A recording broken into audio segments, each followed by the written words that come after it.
This video is going to be my reaction to the Detroit Lions 34-17 win over the Bears on Sunday afternoon in Week 16 in Chicago, a game where Detroit really controlled it immediately. Defense got 4 stops to open the game.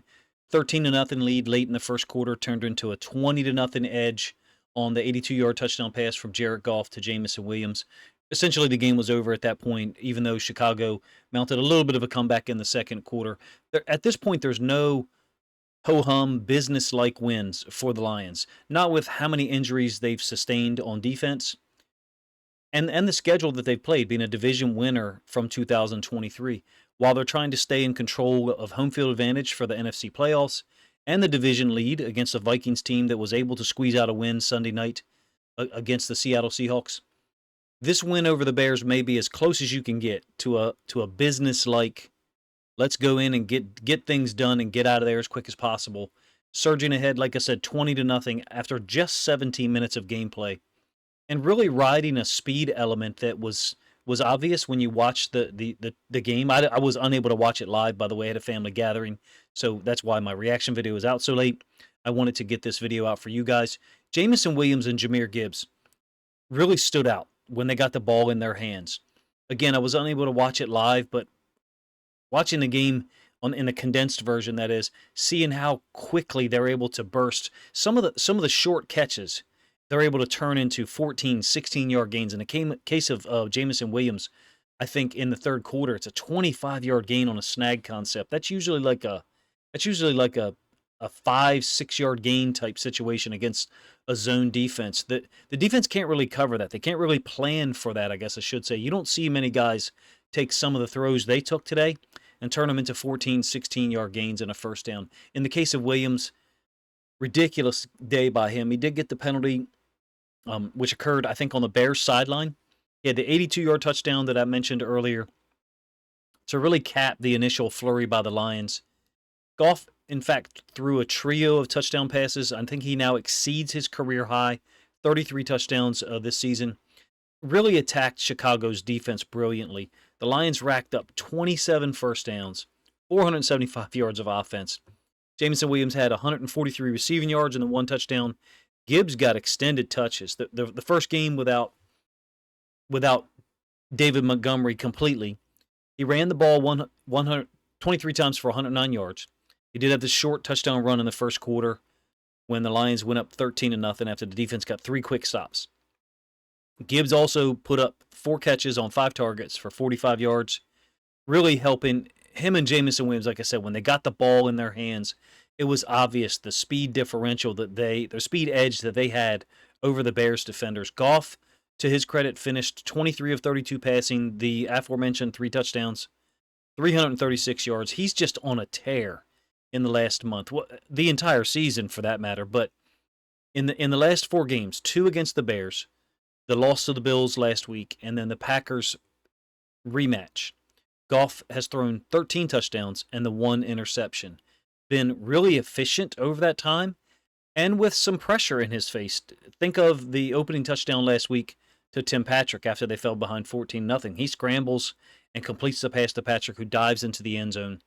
Not every play has been like the touchdown to Williams today, where it's a play-action concept and a clean throwing platform allows Goff to layer the throw over top of the defender, perfectly placed, great tempo and accuracy, middle of the field. Like I said earlier, puts the Lions up 20-0 just about 2 minutes into the second quarter.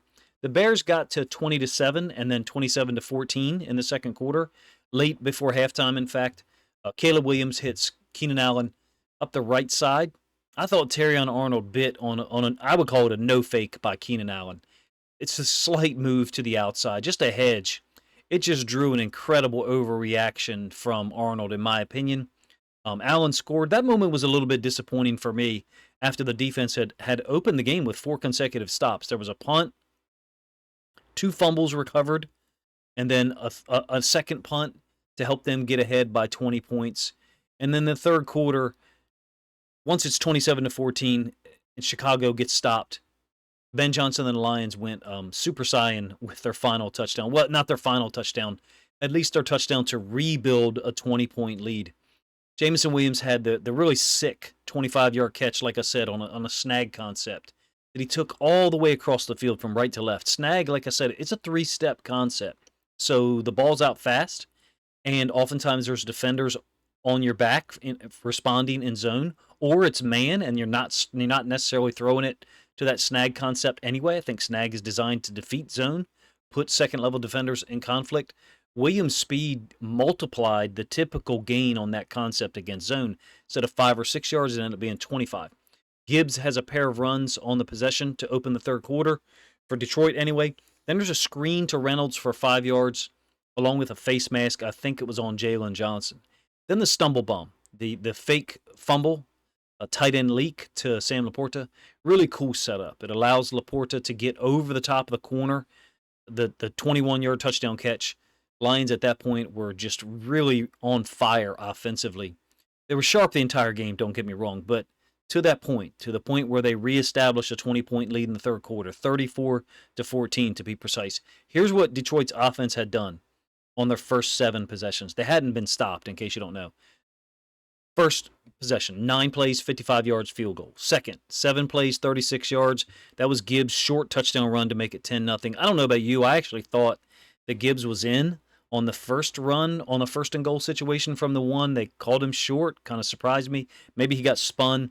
In any case, he punched it in 2 plays later. Third possession, 7 plays, 44 yards. Another field goal. This one makes it 13-0. This was after Rome Odunze's fumble. That we're still in the first quarter. Another stop to finish the first quarter into the second quarter, and then Williams' long touchdown catch. That's 2 plays, 93 yards. Go up 27-7, 11 plays, 70 yards. Then you miss a field goal at the end of the second quarter. Third quarter drive, the stumble bum touchdown pass that I talked about a moment ago from Goff to Laporta. 5 plays, 79 yards. All told, first 7 possessions. 2 field goals, 4 touchdowns, and 1 missed field goal. 34 points. Look, the Bears defense got shredded. And they've got talent on that side of the ball, but just they're getting annihilated defensively since they fired their head coach. And I get it. They kind of felt like they had to get rid of him. Okay, cool. But since that time, they've given up 38, 30, and 34 points in the ensuing 3 games. I'm not saying they should have kept him, but it wasn't the same defense that I remember seeing prior to the Week 13 matchup in Detroit. And they're not even close to or anything consistent with what I saw from early in 2024, where they generally played a good quality of a good brand of defense, holding teams below 20 yards, I think 5 times in their first 6 games, if memory serves. There's good talent on that side of the football. Jalen Johnson, Tyreek Stevenson as DBs, Kyler Gordon. The inside linebackers are accomplished and athletic, and Goff and the Lions just tuned them up. At the point that we've analyzed or talked about so far, 34-14, after the stumble bum touchdown to Laporta, 47 plays for Detroit's offense, 396 yards. That's 8.4 yards per play. That's even if you subtract or remove Jameson Williams' 82-yard touchdown catch. They're at 6.8 yards per play. Detroit was ready for everything that Chicago offered defensively, and Chicago essentially had no answers for Jahmyr Gibbs, Jameson Williams' speed, and then other guys who added in flavor as the game progressed. Defensively, I thought Detroit made some interesting choices. Melifonwu was active and available, so they moved Amik Robertson to outside corner, which he can play. Rome Odunze got him on a slot fade down the right side in the second half. A really nice win. I think it was on a 3rd and long. It may have been 4th down, but I believe it was 3rd and long. Robertson did, however, have a tackle for loss on a run play. 2 passes defensed. I think it was a great idea to move him over with Rakestraw out. Really, I guess there weren't many other options, but to me that's what kind of reveals that the signing of Robertson, along with the trade for CD3, was just so intelligent, so brilliant by the front office. In Robertson, you have a guy who's played a lot of nickel or slot corner so far in 2024, but he can also moonlight as an outside corner. In fact, he started off the year last year with the Raiders playing outside corner, switched to nickel, I think around week 6 or week 7. So he has that versatility and that background. Melifonwu's first game this year, he was up near the line of scrimmage a lot early, at least. He did finish with a sack and 4 tackles. Muhammad had another sack. Brian Branch did have 12 tackles. He was in coverage on Keenan Allen a number of times. I thought, to my memory, I didn't mark it or try to record it, that Keenan Allen was 3 of 5 against him from a catch to target standpoint. Allen got him on a real high arcing throw down the right side. Another time on an over concept, right to left. I think he beats Branch in man, left to right, excuse me. The Lions did finish with 5 quarterback hits, but Caleb Williams proved to be very elusive. Savvy, in fact. He jukes Neiman, the inside linebacker, on a third down scramble, which is really cool. And then I think they converted the 4th and 3. It may have been the 4th and 3 that I was talking about, where Odunze beats Roberts. And again, I'm not sure whether it was a third or a 4th down as I record the video. Williams was able to get away, sometimes make completions or at least attempt them. More often than not, though, it was just to throw the football away, protect the football. The one thing I want to talk about with the defense is something that I was attempting to complete a preview on Friday, just ran out of time. And so I'll include the data here. I figured the people that listen this long, this late, are probably hardcore and would be perhaps be interested in it. Detroit made stops early today to get ahead. If you look at the pattern recently, that has held true, except for the Bills game. Clearly that's an outlier, but the Packers win at home in the rematch. The first Bears game and others. Aaron Glenn's group gets stops early. Well, let me rephrase that. The stops that they do make generally come early. I'm not saying they make stops all the time the first 4 possessions like today against the Bears. But in this case, because of how overwhelming Ben Johnson's offense was, it kind of didn't matter. But if you can do anything like you did today early on, 4 consecutive stops or maybe 3 of the first 4, even 3 of the first 5, puts Detroit in a position to be able to beat any team, in my opinion. Now, going to San Francisco next week, kind of the scene of the crime of the NFC Championship game last year, I understand that there'll be certain feelings or thoughts about it. It's a different 49ers team this year, even though the defense is still fast and high quality. I think Detroit has an edge there because of their offense's matchup against the 49ers defense, number one, and number two, even though Detroit is compromised on their side of the ball defensively with so many injuries and so much talent out, the 49ers missing pretty much all of their running backs at this point is going to have an impact, in my opinion. It really didn't matter from the second half standpoint today. Chicago kind of folded up. They only got 3 points after halftime because I think the energy and the effort by the Lions, I think it's just remarkable. When you watch film of multiple NFL teams like I do, Ravens and Lions, with a little bit of Seahawks stuff thrown in, Detroit just plays so hard. They just execute. Everyone blocks for everyone. When watching Chicago's offense today, 2 or 3 of those outside sweep plays where they're force-feeding DJ Moore the football, it's quite obvious to me. They're just, okay, we got to get him the ball 8 times for whatever reason. Read into that however you want to. Guys don't block well. I mean, the receivers, even the tight ends, the effort level, the stick-to-itiveness, meaning the second or perhaps third effort engagement on a block, if you will, it's just not there across the entirety of the NFL, at least for a 4-11 team like the Chicago Bears. It is for Detroit, and it's there in spades. There's just everyone who comes in gives tremendous effort. Prior to Sunday's game against the Bears, I had noticed some concerning patterns on defense. Again, I wanted to put this in a preview, so it's a little bit out of place here, but I'd like to display it or at least talk about it for a moment. It's referring to what happens in the second half of games generally.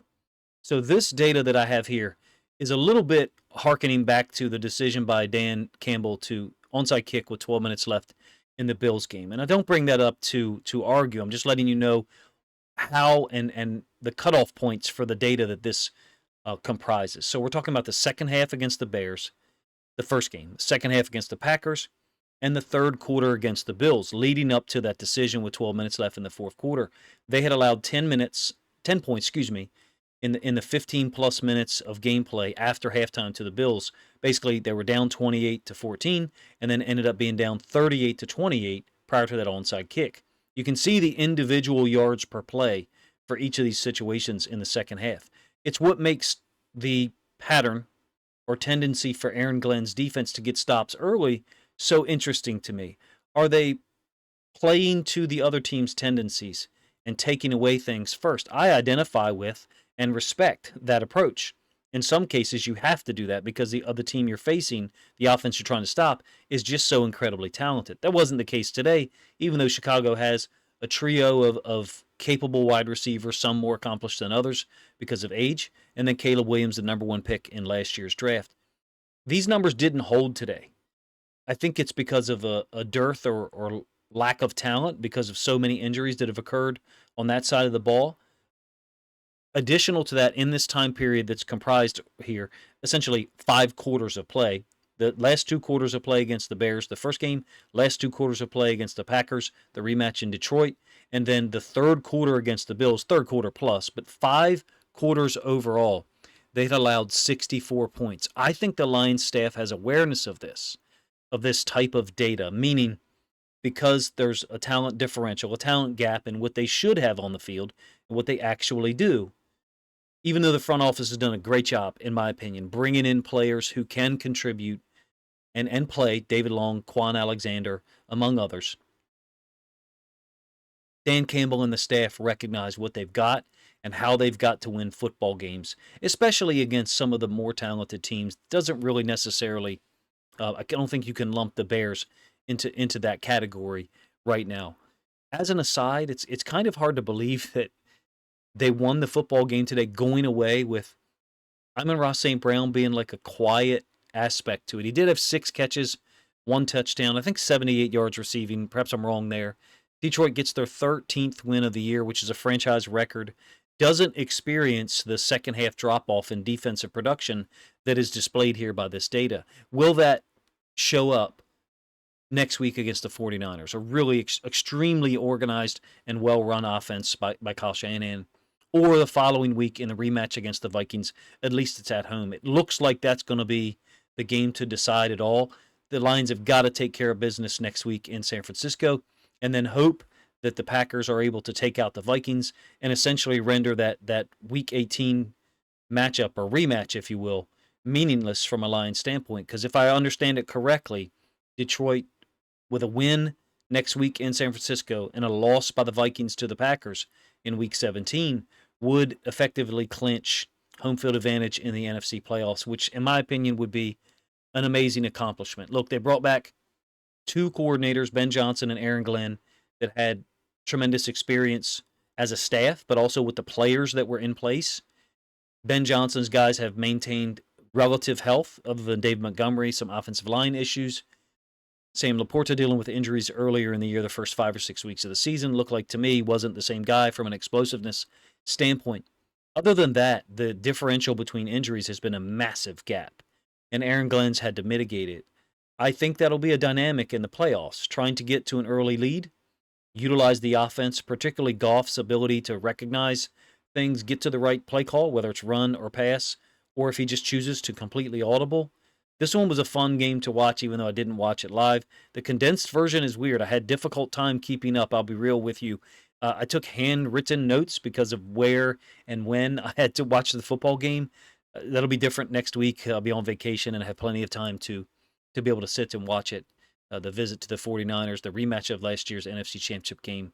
In any case, I appreciate you guys' time. If you enjoy the reaction videos in general, please let me know what you thought of this one. It's a condensed version. I didn't review any possessions. I didn't think that there was necessarily any reason to. There is one possession that I'll review in film study format. I think it's the second touchdown for the Lions, whereby Gibbs and Jamison Williams got, it seemed like the majority of the touches. I think Gibbs either gets the football or has a pass thrown to him on 5 consecutive plays. It may not have been their second touchdown to go up 20. It wasn't their second touchdown to go up 20-0. I think it's their second touchdown of the second quarter. My apologies. In any case, if you have suggestions for film study content for this week, please let me know. I was planning on, obviously, a Jameson Williams and Jahmyr Gibbs film study video because of how much of an impact they had and how indefensible their speed made them against the Bears defense that has good talent and I think should be playing better than they are. They've really gotten wrecked since they got rid of their head coach. I don't know who is calling plays. I don't know exactly who's responsible for the defense on that side of the ball at this point, but whatever they're doing, it's not working, and they really ran into a pissed-off Detroit Lions offense on Sunday afternoon. Appreciate you guys' time. If you enjoyed my reaction to the Lions' 13th win of the 2024 season, keeping them in line on track to win the division and get home field advantage to the NC playoffs. If you enjoyed it, please consider grabbing a link to this video, sharing it out on social media to help this content get more reach.